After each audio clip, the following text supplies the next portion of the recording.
Harga beras di pusat pasar Kota Langsa mengalami kenaikan sejak sebulan terakhir.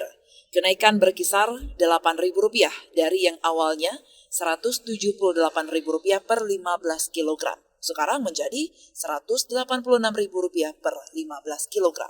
Salah seorang distributor beras, Farid, mengatakan kenaikan harga beras telah terjadi secara bertahap sejak sebulan terakhir.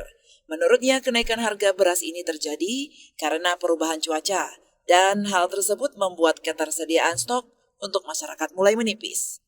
Farid berharap agar secepatnya harga beras kembali normal sehingga penjualan juga ikut kembali normal. Harga normalnya 178.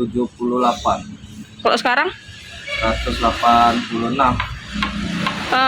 Berarti udah sejak sebulan yang lalu nih ya, Bang? Stok tidak mencukupi.